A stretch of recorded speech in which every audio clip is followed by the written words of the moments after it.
ఒక్కడినే ఇట్టంతా బాధపడినా నాకేం ఇబ్బందిగా అనిపించేది కాదు. నాతో పాటు నిన్ను కూడా బాధ పెడతా ఉంటాను. అదే మనసు కాస్త కష్టంగా ఉండదు. పర్వాలేదు, కష్టం సుఖం కలిసి పంచుకునేదే జీవితం. నేను కష్టపడకూడదని నువ్వెంత ఆలోచిస్తున్నావో, నీ కష్టంలో నేను ఉండాలని నేను అంతే ఆలోచిస్తున్నాను. అట్టని కాదు పాప, కనీసం కొద్ది రోజులైనా నువ్వు మీ ఇంట్లో ఉండుంటే బాగుండేది కదా. నా ఇల్లు అంటే నీ ఇల్లు. ఇప్పుడు నా పుట్టిల్లు కూడా నాకు పరా ఇల్లే. చుట్టపు చూపుగా వెళ్తే విలువ ఉంటుంది, కానీ భర్త బయట బాధపడుతూ ఉంటే నేను వెళ్ళి ఇంట్లో కూర్చుంటే నా వాళ్ళు నా మీద ప్రేమతో ఏమనుకోకపోయినా చూసే నలుగురు ఏమనుకుంటారు? భర్త చేత కానివాడై పుట్టింట్లో వదిలేసి వెళ్ళాడు అంటే అది నీకు గౌరవమా? భర్తను పట్టించుకోకుండా వచ్చి ఇంట్లో కూర్చుంది అంటే నాకు గౌరవమా? నీకు నాకు గౌరవం రానప్పుడు ఆ బతుకెందుకు? ఏదైనా సరే, నీతో నేను, నాతో నువ్వు.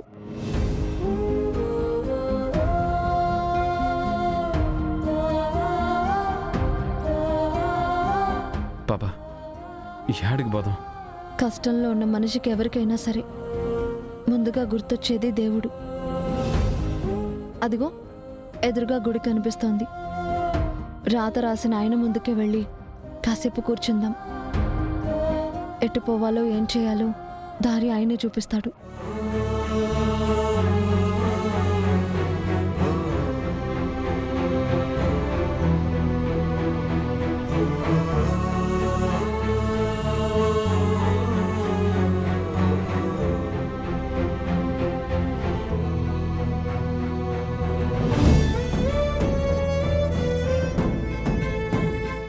ఏడు కొండలోడి నీడనుండం. ఏడుండేవాడెవుడికి కష్టం రాదనుకునేవాడిని. కానీ మొదటిసారిగా నా కష్టం పరిచయం అయినది. కష్టం అంటే నాకు కాదు, నన్ను నమ్ముకుని వచ్చుండదే ఆ పాప. ఆ పాపకే కష్టం రాకుండా నేను బాగా చూసుకోవాలా?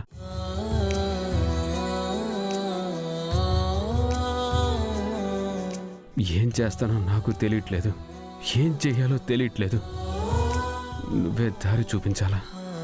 ఇప్పటిదాకా జీవితంలో నేనెప్పుడు ఏమీ అడిగింది లేదు. ఎంకన్నా మొదటిసారి అడుగుతున్నాను, నన్ను మంచి దారిలో నడిపించు. ఎవడు సంతోషపడినా సంతోషపడకపోయినా పర్లేదు. నన్ను నమ్మి నాతో పాటు వచ్చిన భార్య సంతోషంగా ఉండేలా చేయి చాలు.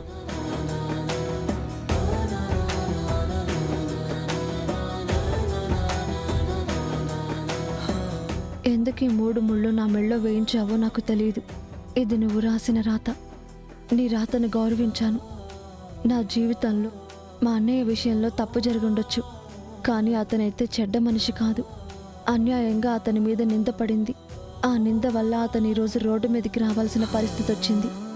అతను బాగుంటే నేను బాగున్నట్టే. అతనికి ఏ కష్టం రాకుండా తనకు మంచి దారి చూపించు. ఇద్దరి దారి ఒకటే కాబట్టి నేను ఇంతకంటే కోరుకునేదేమీ లేదు.